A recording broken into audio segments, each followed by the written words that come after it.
नमस्कार, आप देख रहे हैं न्यूज हलचल इंडिया। मेरी यानी विनीता के साथ आई नजर डालते हैं शहर की कुछ खास और बड़ी खबरों पर। भाजपा प्रदेश अध्यक्ष वी डी शर्मा ने सुनी पीएम के मन की बात सुनने के बाद बोले V D Sharma, PM Modi ने प्रधानमंत्री संग्रहालय के अनुभव रखे देश के सामने। प्रधानमंत्री संग्रहालय में लोग मुझे करेंगे और लोगों को लगा कि हमारा नेतृत्व करने वाले प्रधानमंत्री हैं, वह किस रूप में रहे और उनकी क्या विशेषताएं हैं।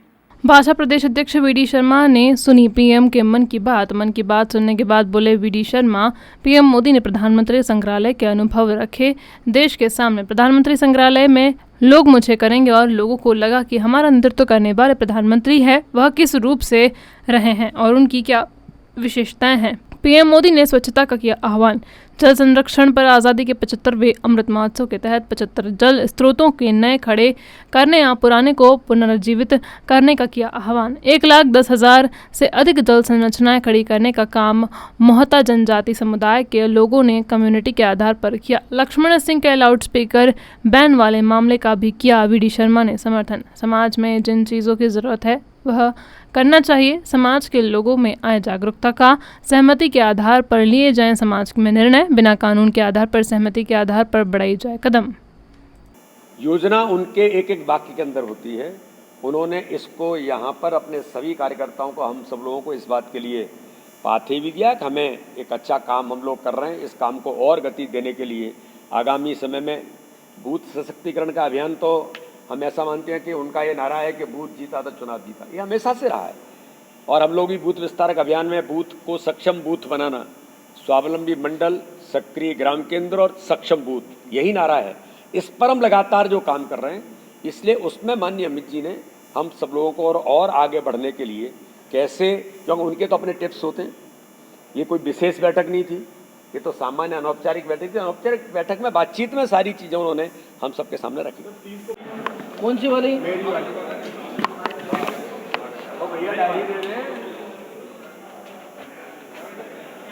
प्रदेश के अंदर वो योजनाएं जो माननीय मुख्यमंत्री जी के नेतृत्व में बहुत ऐसी योजनाएं थी कि जिनके आधार पर लोगों का जीवन बदला।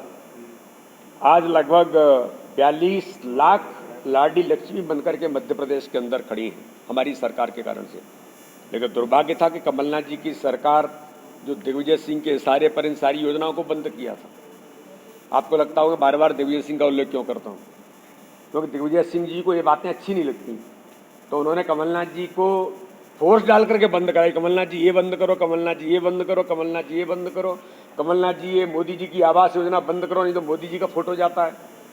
तो इसलिए उन सारी योजनाओं को जो बंद किया था, तीर्थ दर्शन, जो ऐसे हमारे बुजुर्ग जिनका हृदय, आपने देखा कि जब शुरुआत हुई, अभी हमारे माननीय मुख्यमंत्री जी ने शुरू की, तो कैसे हमारी माताएं और बुजुर्ग कैसे रो रहे थे। तो ऐसी संवेदनशील योजनाओं को भी बंद करके कमलनाथ की सरकार ने, कमलनाथ जी की सरकार ने जो गरीबों के हक और अधिकार को छीना था, आज पुनः उन सारी योजनाओं को मध्य प्रदेश के अंदर माननीय मुख्यमंत्री जी के नेतृत्व में शुरू करके हर गरीब को हक और अधिकार देने का काम भारतीय जनता पार्टी की सरकार ने किया। देखिए, ये वास्तव में ही समाज के अंदर जिन बातों की जरूरत है वो करना भी चाहिए, और समाज में इन बात की अवेयरनेस भी आनी चाहिए। कोई भी समाज हो, कोई भी धर्म हो, कोई भी व्यक्ति हो, जब समाज को क्या जरूरत है और क्या आवश्यकता है, मुझे लगता है कि उसके अनुरूप इन डिस्कशन में सहमति के आधार पर भी चीजें की जा सकती हैं। ऐसा नहीं कि केवल कानून बना के ही किया जा सकता है, इन बातों की सहमति भी बनाई जा सकती है। मनुष्य हैं, पहले तो मनुष्य हैं, बाद में सारी चीजें होती हैं। तो मुझे ऐसा लगता है कि इस दिशा में जो जरूरत है वो एक बिना कानून के भी लोगों की सहमति के आधार पर ही कदम बढ़ाए जा सकते हैं।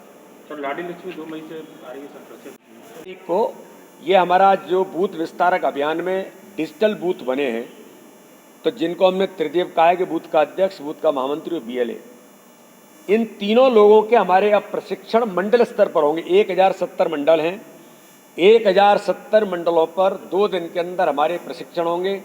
यानी एक मंडल के अंदर किसी में 80 बूथ हैं, किसी में 75 बूथ हैं, हम एवरेज 80 बूथ मान करके चलते हैं, तो 80 × 3 इतने लोगों का डिजिटली प्रशिक्षण, और पैरेलल सोशल मीडिया के जो हमारे वॉलंटियर्स हैं उनका प्रशिक्षण भी चलेगा।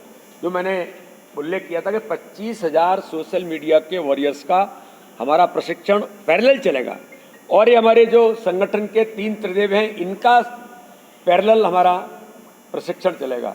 और इसमें विशेष तौर पर जो संगठन ऐप है जिसके आधार पर हमने पूरा डिजिटलाइजेशन किया, अब उन बूथों पर जो हमारे 3 लोग हैं उनको हम डिजिटल बूथ बनाने में जो उन्होंने भूमिका निभाई, और वो तीनों हमारे कार्यकर्ता प्रमुख तौर पर, और बूथ समिति, पन्ना प्रमुख, पन्ना समिति और 22 प्रकार के काम बूथों पर हमें जो करने होते हैं उनका प्रशिक्षण दे करके अपने बूथ को सक्षम बनाना और 51% वोट शेयर, यही हमारा टारगेट है जो माननीय अमित शाह जी ने हमेशा आज नहीं बहुत पहले में पाथे दिया है। इस पर हम गंभीरता से काम कर रहे हैं। 174 सीटों पर फोकस कर रही है, जिन सीटों पर चुनाव जीते वो तो है, पर 50 ऐसी सीटें जहाँ 10,000 5,000 खर्च करता सरकार बनाने के लिए। हम तो कहते हैं उनको जहाँ करना है वो करें, ये भाई उनका काम है। अब वो उत्तर प्रदेश में कितने पे लड़ते हैं मुझे पता नहीं, बंगाल के अंदर 0 हो गए, कितने लड़ेंगे पता नहीं, मध्य प्रदेश के अंदर भी कुछ भी कर लें, कुछ दिनों बाद जब परिणाम आएंगे 2023 के तो उनको पता लगा कितने पे लड़ेंगे और कितने पे नहीं लड़ेंगे। तो ये उनका काम है। भारतीय जनता पार्टी उत्तरोत्तर प्रगति, माननीय प्रधानमंत्री जी, माननीय अमित शाह जी, माननीय नड्डा जी के नेतृत्व में लगातार आगे बढ़ रहे हैं। मध्य प्रदेश के अंदर हमारे मुख्यमंत्री माननीय शिवराज सिंह चौहान और हमारी टीम, हम टीम स्पिरिट पर आगे बढ़ते हैं, तो हम अपने काम में आगे बढ़ रहे हैं। उनका क्या होगा मुझे लगता है ये जवाब शायद उनसे पूछना चाहिए कि वो ऐसा क्यों कर रहे हैं। आज माननीय प्रधानमंत्री जी की मन की बात में जिस प्रकार से परंपरागत वो देश के कई ऐसे विषयों को सामने रखते हैं जो पूरे जनमानस के लिए बड़े महत्वपूर्ण होते हैं, आज माननीय प्रधानमंत्री जी ने देश के अंदर जो एक नया प्रधानमंत्री संग्रहालय उन्होंने जो अभी लोकार्पित किया था, उसके कई प्रकार के अनुभव जो माननीय प्रधानमंत्री जी ने आज पूरे देश के सामने रखे, ये देश की आज की जो हमारी नौजवान पीढ़ी है उसके लिए बहुत ही महत्वपूर्ण है। और हम सब लोगों के लिए भी है कि जब एक बार जाकर के प्रधानमंत्री संग्रहालय में लोग विजिट करेंगे, देखेंगे, तो लोगों को लगेगा कि हमारे जो नेतृत्व करने वाले प्रधानमंत्री हैं वो किस रूप में रहे हैं, उनकी विशेषताएं क्या हैं। चाहे अटल बिहारी वाजपेयी जी की हो या मोरारजी देसाई जी के बारे में उन्होंने कहा कि मोरारजी देसाई एक अच्छे प्रशासनिक अधिकारी भी रहे, ये सामान्य लोगों को नहीं पता।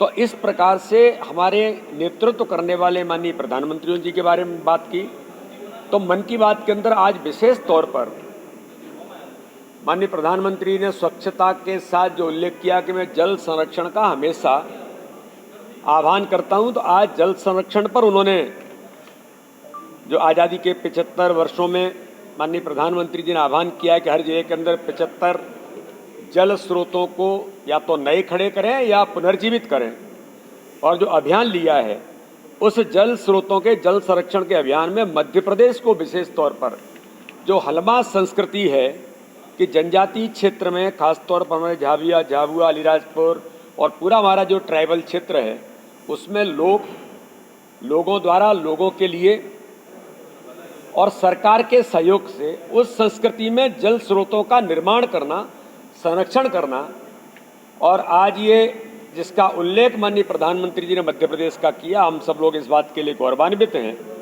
कि 1,10,000 से ऊपर, यानी मध्य प्रदेश के अंदर जो झाबुआ जिले में उन जल स्रोतों के अंदर जो अभियान जो आया है उसके अंदर 1,10,000 से ऊपर जल संरचनाएं खड़ी करने का काम वहां के जनजातीय समुदाय के लोगों ने कम्युनिटी के आधार पर किया।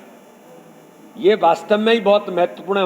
वहाँ पर हमारे महेश शर्मा जी, जिनको पद्मश्री से सम्मानित किया गया, इसी पर उन्होंने जल स्रोतों के संरक्षण का अभियान उसी संस्कृति में, कल्चर में लिया था। तो ये मध्य प्रदेश के लिए, देश के लिए, हम सब लोगों के लिए एक एग्जाम्पल है कि हम अपने अपने क्षेत्रों के अंदर जो माननीय प्रधानमंत्री का आह्वान है कि इस पर हम सब लोग जल संरक्षण के अभियान में काम करने का प्रयास करें। आज एक बड़ी बात उन्होंने कही और एक ऐसे व्यक्तित्व से भी पूरे देश को मिलवाया है जिन्होंने वैदिक गणित के ऊपर काम किया है इस देश के अंदर। यानी आप देखिए कि इस प्रकार के लोग समाज में कि बाकी कैलकुलेशन सामान्य गणित की और वैदिक गणित की, वैदिक गणित 1500 गुना कैलकुलेशन फास्ट होती है, तो उन्होंने उस व्यक्तित्व से पूछा कि आपने ये क्यों शुरू किया। तो उन्होंने कहा कि मैं जब कैट की एग्जामिनेशन दे रहा था, इतने कैलकुलेशन करने होते थे, तो वैदिक गणित की मेरी माँ ने कहा कि तुम इस पर जाओ, और इसके कारण से मैं एकदम इतना फास्ट कैलकुलेशन जो हुआ। तो मैं चाहता हूं कि पूरे देश के जो बच्चे हैं वो इसकी ओर आकर्षित हों। तो ऐसे माननीय प्रधानमंत्री जी ने, चाहे जल संरक्षण का विषय हो, चाहे दिव्यांग भाइयों के लिए कितनी प्रतिभाएं होती हैं दिव्यांगों के अंदर, तकनीक का उपयोग करके उनकी उस प्रतिभा का कैसे देश के लिए, समाज के लिए उपयोग किया जा सकता है, इसका भी माननीय प्रधानमंत्री जी ने आज आह्वान किया। डिजिटल आर्ट गैलरी वगैरह, इसके बारे में उन्होंने भी इस बात का बहुत उल्लेख किया है। तो इसलिए आज मैं माननीय प्रधानमंत्री जी का इस बात के आभार करता हूं कि उन्होंने मध्य प्रदेश के जल संरक्षण के अभियान में हमारे जनजातीय क्षेत्र के लोगों ने जो काम किया है, और हमें प्रेरणा भी इस बात से मिलती है कि हम अपने व्यवहार में भी, और जो माननीय प्रधानमंत्री का आज़ादी के अमृत महोत्सव पर 75 जल स्रोतों को खड़ा करने का संकल्प है, हम सब लोग इस काम में लगे। ये मैं पुनः एक बार माननीय प्रधानमंत्री जी को इस बात के लिए आभार करता हूं और माननीय प्रधानमंत्री का धन्यवाद करता हूं।